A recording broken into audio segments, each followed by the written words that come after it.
Say it with me, for we walk by faith, not by sight. Hey guys, it's John with Cheap Old Cars and Corners. So, another one at my desk. Life has been busy lately, and I have not been able to get out and take the cars for drives. So, I'm going to show you guys something. It's something I made kind of as a reference, kind of as, let's say, a cheat sheet for you. So 79 to 04 Mustangs. There's lots of springs out there available. You can find stuff on eBay all the time from wrecked cars. So let me make myself a little smaller here. Alright, down in the corner I go. I'm having trouble seeing it because obviously you guys can see this whole thing no problem, but on my screen I've got my camera and my light in front of it, and I'm having trouble seeing it. But this is a little reference chart that I'm going to share. And it'll be view only for everyone, just so you can't change stuff in it, but you can see how I did this stuff. So like we have our front spring rates here, OE rate, and then for the front, right, and then our rear OE rate. Now wheel rates, there's what's called a motion ratio, and you figure out the motion ratio, and it's essentially, let me put it to you this way, the easiest way to explain it. This is your control arm, okay? My elbow here is where it attaches to the car, and my hand is the tire. Okay, or let's do this. It goes up and down. Anyway, so if your spring is here, it's going to have to be. There's a lot of length and weight out on the tire side where my hand is, and so it's going to take a stiff spring to control that. If your spring's out here, the spring there's a lot less hanging off after the end of it, and so the spring can be a lot softer and have the same effective rate, or what we call wheel rate. Okay, that's as simple as I can explain it. And so I'm kind of standing on the shoulders of the people who came before me here, and in using these numbers that I'm using. So I pulled all this spring information from an SVT forums post. This wheel rate for the front of a 79 to 04 is a rule of thumb. It's maybe not perfect, but it's general rule of thumb for 79 to 04 Mustangs, pulled from Maximum Motorsports tech pages, as is the 50% here. And this is for your standard location springs on a solid axle. You can see down here at the bottom, solid axle tab. Now, if I go down here to the bottom, here are coilover rates that you can get from Maximum Motorsports. There are other companies, but this is what Maximum Motorsports offers for the front, and then for the rear of for a solid axle. Okay. Now I want to point out that this part up here is like this Eibach race kit. This is the front and rear and how they compare to each other. The front is 42% stiffer than the rear, and so that's maybe a bit irrelevant just looking at that one, but you can look at multiple different sets of springs and see how they compare to each other, which is why I made this. This coilover stuff down here, don't look at this and go, oh, if I run a 150, I need a 175 rear. That's not front and rear. That doesn't correlate. This is just the rates, okay? One thing to note here, we have the front wheel rate as 85%, so 150 times 85%, or 0.85, is 127.50, okay? 175 times 110% for the wheel rate for a coilover in the rear of a solid axle, you get 192.50. So that's what that is.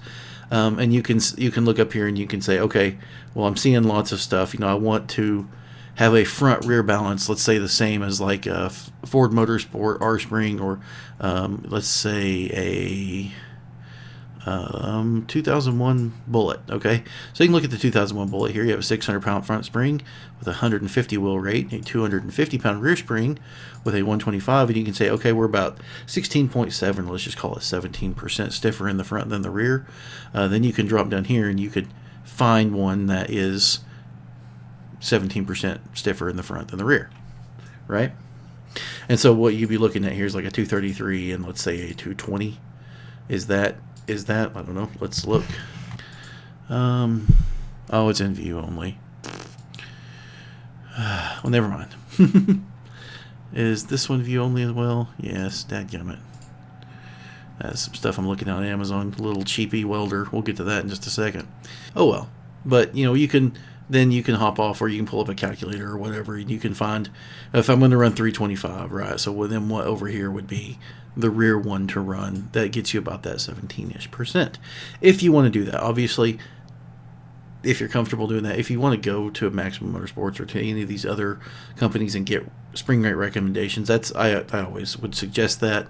But this is just, a guideline. I have a bunch of information up here. You can read through that, and if you want, the part about the coilovers not being like correlating front to rear to each other is right here. So like, don't just do a 275 and a 300, because you're going to have a way stiffer rear wheel rate than the front. And you're going to get into oversteer type stuff. So don't do that. But yeah, there's some information.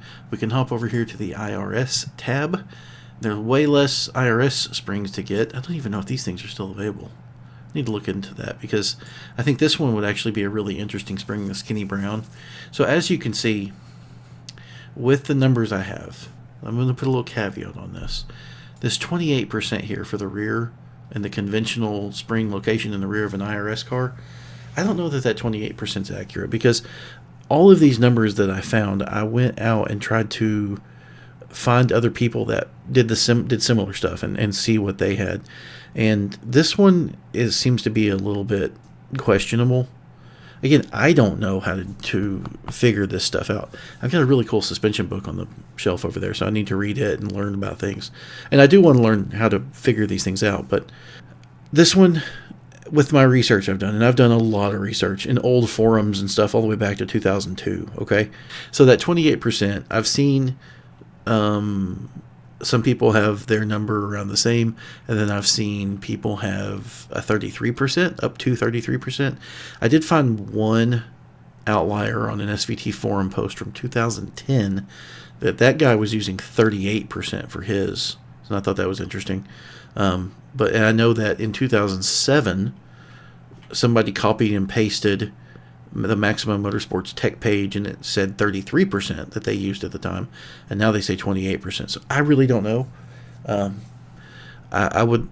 really not sure on that. I'd like to get maybe one of those guys on the phone and ask these questions. But what I've come to find out is Maximum Motorsports is a very small company, not a ton of people working there. Maybe people are on vacation right now or something. I don't know, but yeah, I would like to understand that stuff better, but I'm just one random person calling out of a ton of people. But I don't want to be that. What I would really like ultimately is to be an authority in this, where I can help people out as well. That'd be a really good thing. That's what I want to do. Anywho, let's look at these things. So one thing we can say here is that the 28% is applied to all of these. And so if I look over here and I say, okay, well, on a, 2001 Cobra, 500 in the front, it's 125 wheel rate. That's the same as a solid axle car, because the front suspensions are the same.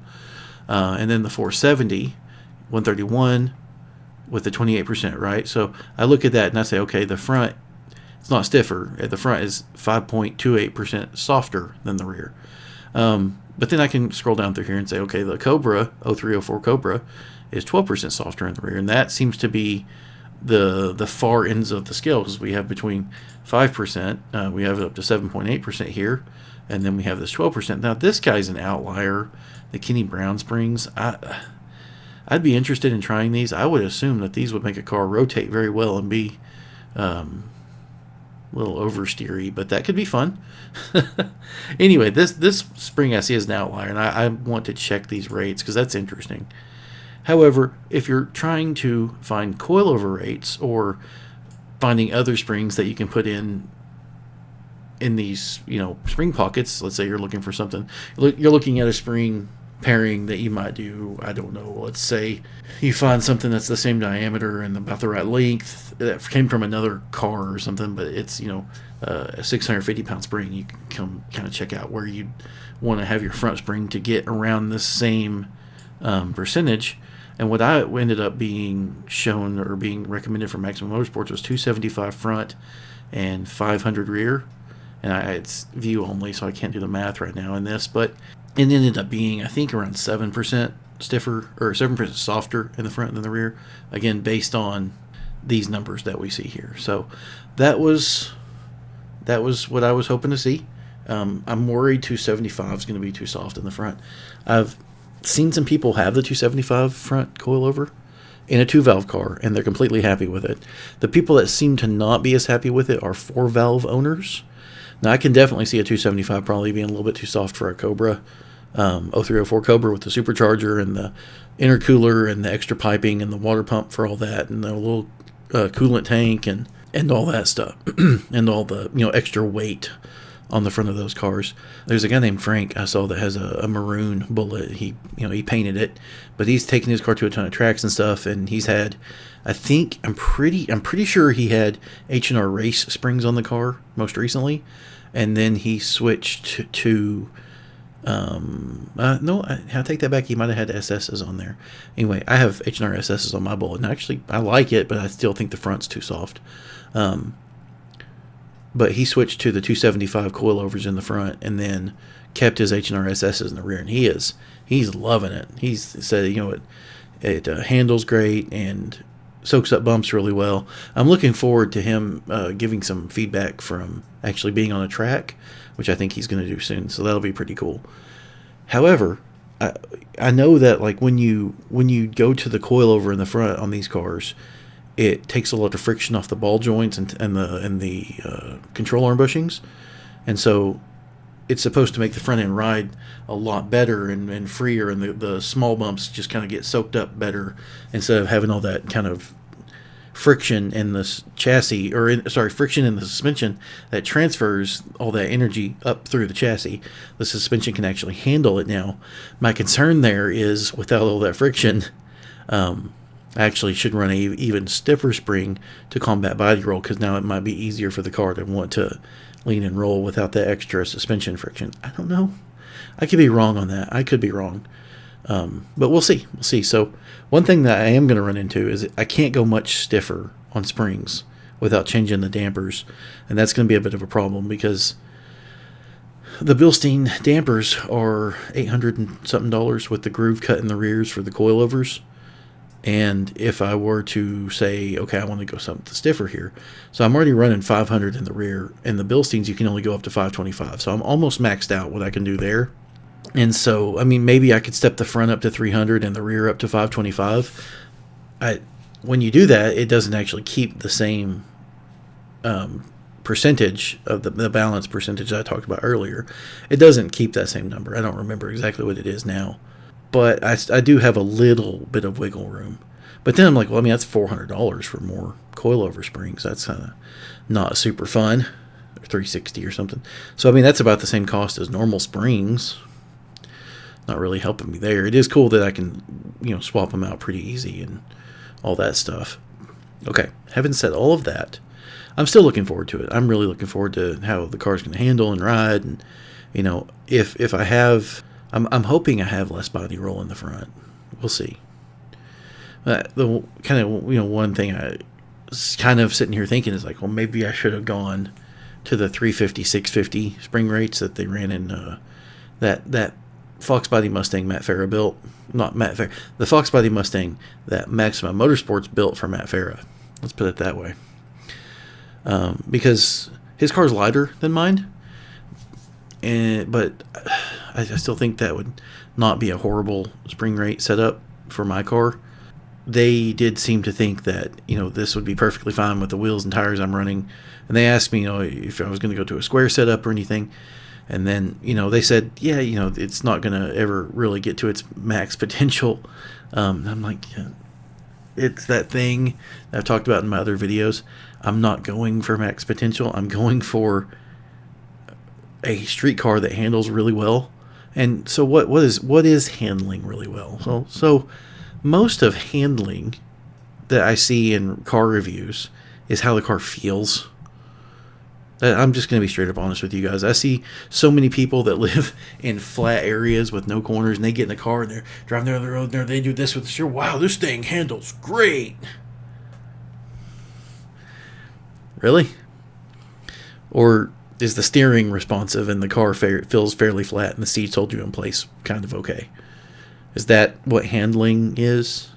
And it would appear to most of these car reviewers on YouTube, that's what handling is, and that bothers me because that's not what good handling is.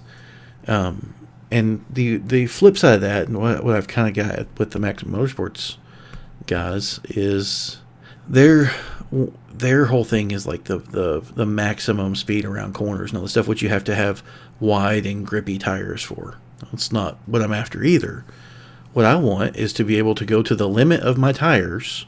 I don't want my suspension to be a limitation. I want to be able to go to the limit of my tires, and I'm running a 320 treadwear tire. Not the grippiest thing ever, but not horrible either. I mean, I see C5 Corvette guys getting like 560 treadwear Continental DSW 06s, and they're like, wow, these things have really good grip. And I'm like, those things have as much grip as my desk, just hard rubber. But yes, I mean, it's not a horrible tire. And I did find a tire, a Kumho tire that is a 260 treadwear that has good siping in it and looks like it could handle rain fairly well. That's my whole thing, though, guys. Like, 45 degrees and rainy, I might jump in my car and go for a drive. Now, I'm not going to be pushing it that hard, but on 200 treadwear tires with hardly any grooves in them for rain, 45 degrees and pouring rain is not really something you want to do. I mean, it's just, I've hydroplaned before. It's not fun. Took a 77 Trans Am through a big old vinyl fence. Tore up that front end of that car pretty bad, too. Not something you want to do. So, yeah. I'm going to run a tire that has some tread and is not super soft and needs to be hot to work. And, will that limit my ultimate cornering speed? Yeah, totally. Right now, I can't even get to the limit of the tires, though, because of my stupid suspension. So I'm going to make the suspension better, and the independent rear suspension is going to handle mid-corner bumps better than a solid axle ever would be able to. I don't care. If you got the Panhard bar and the torque arm and that rear end is being pushed into the ground on corner exit, you hit that, you're going through a corner and you're starting to get back on the throttle and you hit a big bump on that outside tire, you're losing your traction. Now, it might come back quickly, but after the car hops sideways 6 inches, because that's what happens to me right now. And like, I understand that it wouldn't be as bad, but if my outside tire just went, so here's my tire, my outside tire just goes, and everything else stays good, that's what I want. And, those are the kind of roads I drive on. So, to me, that's what good handling is. Being able to get to the limit of your tires, whatever the tires may be, confidently and safely, without having a bunch of push, a fairly neutral car that at the limit of your tires, you're not sliding your front end off, the rear end's not really kind of come out. You can get it up and you can then work it with the throttle a little bit. And when I say that, I'm not talking about 100-mile-an-hour fast sweepers, okay? No, because I don't do that because there's trees right off the side of the road or 100-foot drops on some of these roads I drive. No, what I'm talking about is I'm running down a straightaway, get up to 80 or 90, nail the brakes, get down through a couple gears, I'm down in second, and I got to go around a 30-mile-an-hour corner, okay? I want to be able to go through those corners, those slow hairpin type corners, at the limit of my tires while still maintaining control of the car. That's what I want to do. And so that's what I'm trying to get to with my car. And I know that my staggered setup that I currently have, 265 35s on the front, and 265 35 18s, and 285 35 18s on the back, I know that that's not the best setup for these Mustangs. They really like a square setup. I get that. That's kind of that thing, like, it's not a race car. And I do want a set of Cobra R wheels. I wish I could find because I like the Ford style wheels on the cars. I wish I could find a set of Cobra R wheels that were halfway light, because I look at the ones LMR sells and they're almost 28 pounds each, and I'm just like, yeesh, that's a lot of, can we not have like 18, 19 pounds? Of course that would cost a lot more, right? And I understand that they're what's $900 for those wheels or something, so that's fairly cheap. But there's 17s out there that you can find that are about 18 pounds a wheel, 17 by 9s, and I'm kind of like, okay, well, 17 by 9, run a 275/40 or even a 265/40, because there's, I think, a Michelin Pilot Sport 4S 265/40. That wouldn't be bad. That wouldn't be bad. And that's still like a 320 or 340 tread wear tire. So that's not an ultra grippy tire. But then if you go, I mean, that's if you ask track guys and autocross guys. If you go ask sports car guys that run the Tail of the Dragon or different things like, I mean, obviously there's guys out there with 200 tread wear tires too. But you'll have like guys in Porsches and Ferraris and stuff being like, the Michelin Pilot Sport 4S is a great tire, it runs, it does all these things, and it's amazing and great. And then you have guys that do autocross, they're like, I wouldn't run a tire that hard if it was the last tire on earth. Like, I just wouldn't do it. It's kind of crazy how within the handling stuff there's just this vast thing of difference, and the people that are into the street stuff don't understand this, and the people that are into the road course autocross track type thing, they think everything else is bleh, pathetic, weak. You shouldn't even be doing that. You need to come out here. And I want to be that middle ground. I'm just that guy. I know there's guys that go out and run cars pretty hard on the back roads. I've seen some Miatas and stuff out running pretty hard, but every time I'm out in my Bullet, even with my car has Maximum Motorsports lower rear control arms, okay? Maximum Motorsports caster camber plates, H&R Super Sport springs, and Coney orange shocks, which are a little under-damped for those springs. The compression's fine. The rebound dampening's a little too soft. It comes up a little too quick. You hit something and you just got to spring back up sometimes. And that's a little under-damped. So I'll take that car out, and it's not that highly modded. Being a Bullet, it does have bolt-on subframe connectors. Bolt-on subframe connectors are not near as good as weld-on, but they're better than nothing. Okay, and the reason I know they're better than nothing is because I've had a car without them, and my wife's V6 doesn't have them. But both of my Bullets and my Mach 1 do have them, and you can tell a difference. It's not huge, but you can tell a difference. And Ford wouldn't have put them on and spent the money on them unless they did something. The convertibles had them, and they had that big K member brace too. I'm going to see if I can find one of those, actually. That big convertible brace. Because that would be a little heavy, but it would be cheap structural rigidity. I might do that along with the subframe connectors I'm putting in. Anyway, yeah, what I was saying was I go out in that car, okay? And every time, Porsche, Boxster, Cayman, never seen any 911s out. But, I mean, there's some around here, right? And I know there's some Ferraris and Lamborghinis and things around here. I live in Arkansas. There's, and I don't live near Walmart headquarters. So there's not a lot of money. we're a fairly poor state. But you see Caymans and newer Vets and different things. And what's funny is, like, I'm not, by any stretch of the imagination, the fastest guy out there, or even pushing really hard. Okay, I'm not even pushing that hard. I'm not even going to the limit of my 320 tread wear tires. I'm going to the limit of my rear suspension when it starts doing its weird turny thing under the car. I'm still the fastest guy out there. I'm the car that I catch people and no one ever catches me. Every time I go out on these back roads where it's supposed to be these great driving roads and all this stuff, every like C6 Vet, and the guy's just like going around the corners, and I'm like right up on him with my 265 horse and my crappy suspension and my flexible frame and the horrible Mustang that it is. Every time I've been out, I'm the fastest one out there. Again, that's not saying much, but a lot of people, I'm telling you, I've caught up with so many Corvettes, but at this point, yeah, like, again, I know that my car is not that quick. It's not. It's just not, okay?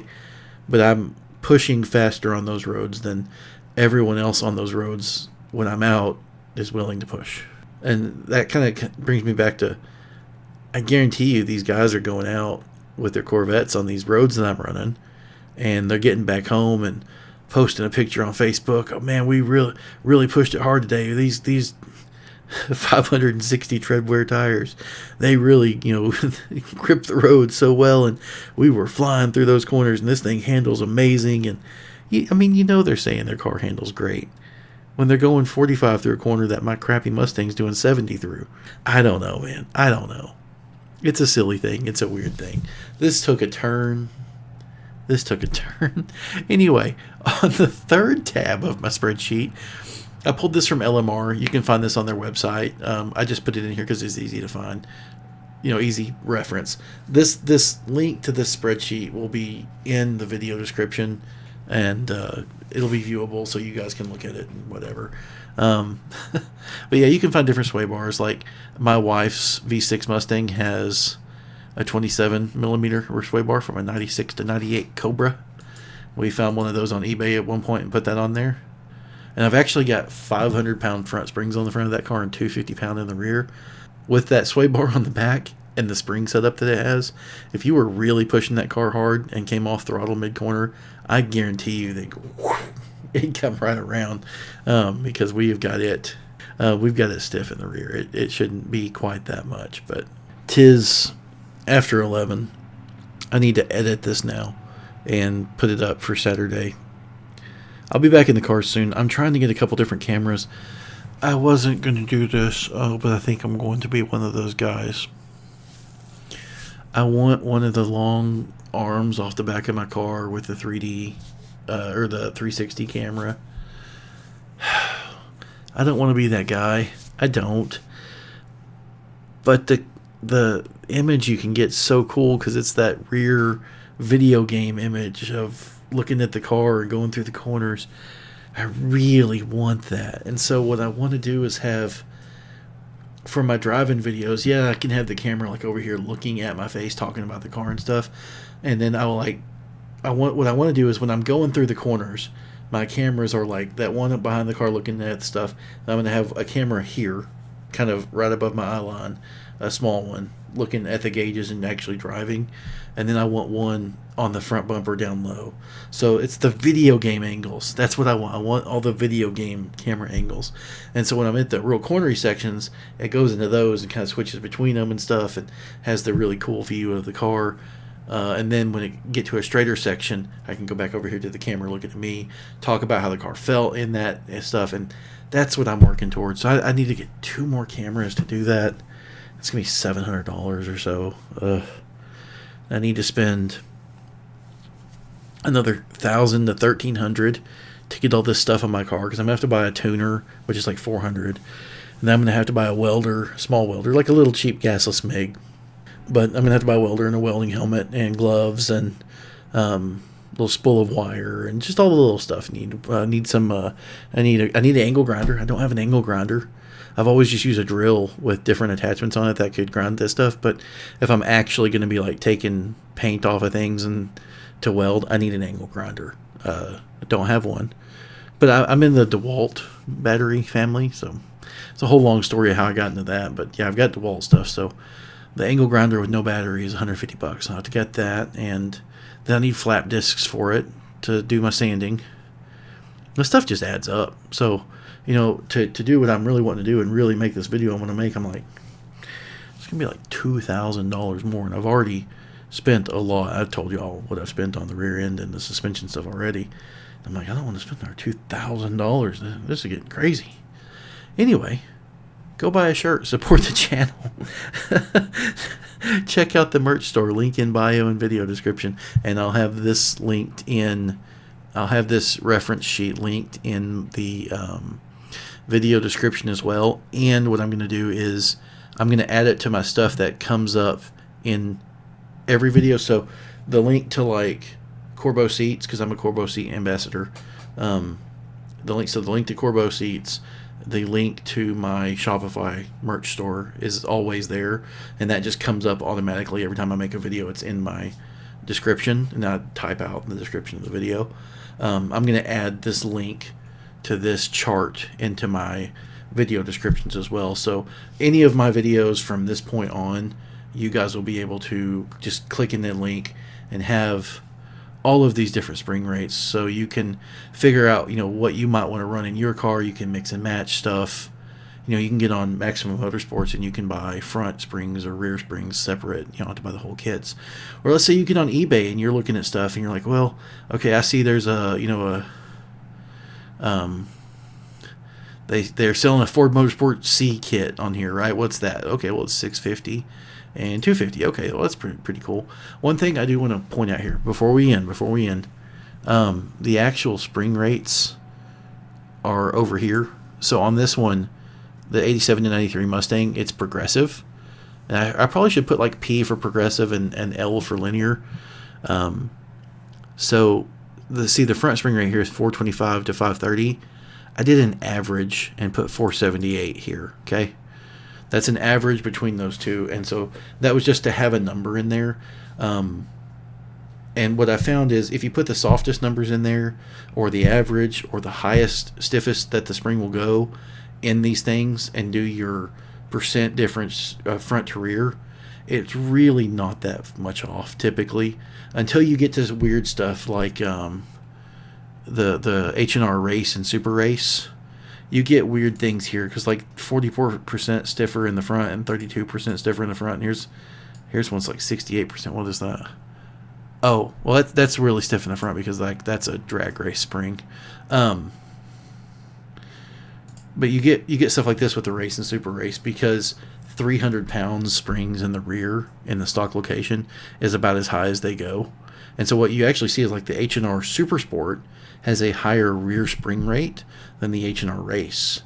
And that's because the H&R Super Sport is lower, and so they didn't want you to be hitting bump stops and, you know, bottoming out. And so they actually have a higher spring rate on that. But they felt like the stiffer spring rate in the front and a lower spring rate in the rear and a higher ride height was actually better for handling in their race package. So that's kind of an interesting thing to note. But yeah, you can look at this stuff and go, okay, well, I want to do an H&R Super Race in the front and H&R Super Sport in the back, and they'll have the stiffest front and rear, and that will get me better rotation because I'm running a higher rear spring rate than what they would normally run with that. So then you can say, okay, well, obviously you can see the drop amounts in here too. So here's the H&R Race is like 1.25 in the front and 1 in the rear, right? And then the H&R Super Sport, if I can see it here, 1.75 in the front, 1.6 in the rear. You should, okay, this is going to drop me more in the rear than the front. So then you get the, I say Maximum Motorsports, but I think other companies make them too, but the adjustable rear lower control arm, so you can bring the rear up a bit and make it sit how you want it. It just gives you options. So I like these reference charts. I make reference charts for lots of stuff, but I think this is pretty cool, and I think this can be beneficial and helpful to you guys. So I hope you like it. Hope you enjoyed this video. Like and subscribe. I'll see you guys in the next one.